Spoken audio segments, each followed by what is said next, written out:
ان الحمدللہ والصلاۃ والسلام علی رسول اللہ اما بعد۔ ساتویں آسمان کے بعد آپ صلی اللہ علیہ وسلم کو سدرۃ المنتہا لے جایا گیا اور پھر آپ کے لیے بیت معمور کو بلند کیا گیا، جس میں روزانہ 70,000 فرشتے داخل ہوتے ہیں اور ان کے دوبارہ پلٹنے کی نوبت نہیں آتی۔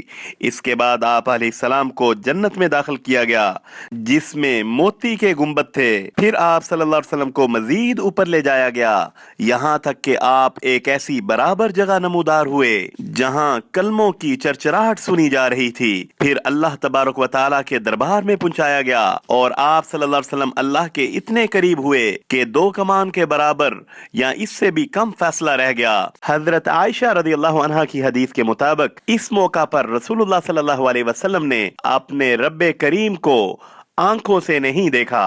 یہاں اللہ تعالیٰ نے اپنے بندے پر وحی فرمائی اور 50 وقت کی نمازیں فرض کیں۔ اس کے بعد جب رسول اللہ صلی اللہ علیہ وسلم واپس لوٹے تو حضرت موسیٰ علیہ السلام سے بار بار مشاورت اور اللہ تعالیٰ کے ہاں بار بار حاضری کے بعد اس امت مسلمہ پر 5 نمازیں دن میں فرض کی گئیں۔ دوران سفر آپ صلی اللہ علیہ وسلم پر دودھ اور شراب پیش کی گئی تو آپ نے دودھ اختیار فرمایا۔ آپ علیہ السلام نے جنت میں 4 نہریں دیکھیں، 2 ظاہری اور 2 باطنی۔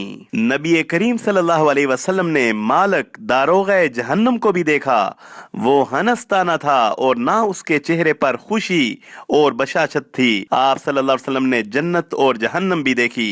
آپ صلی اللہ علیہ وسلم نے ان لوگوں کو بھی دیکھا جو یتیموں کا مال ظلمن کھا جاتے تھے، ان کے ہونٹ اونٹ کے ہونٹوں کی طرح تھے اور وہ اپنے منہ میں پتھر کے ٹکڑوں جیسے انگارے ٹھونس رہے تھے جو دوسری جانب ان کے پخانے کے راستے نکل رہے تھے۔ آپ صلی اللہ علیہ وسلم نے سود خوروں کو بھی دیکھا، ان کے پیٹ اتنے بڑے بڑے تھے کہ وہ اپنی جگہ سے ادھر ادھر نہیں ہو سکتے تھے، اور جب آل فرعون کو آگ پر پیش کرنے کے لیے لے جایا جاتا تو ان کے پاس سے گزرتے وقت انہیں رونتے ہوئے جاتے تھے۔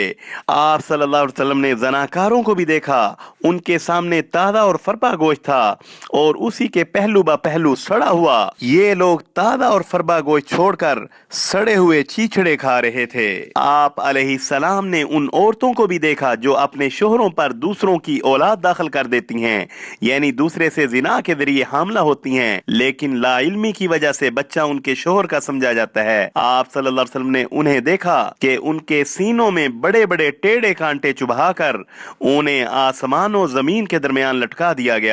اسے صحیح بخاری، مسلم، زاد المعاد اور ابن ہشام وغیرہ میں روایت کیا گیا۔ وصلی اللہ علی النبی الکریم۔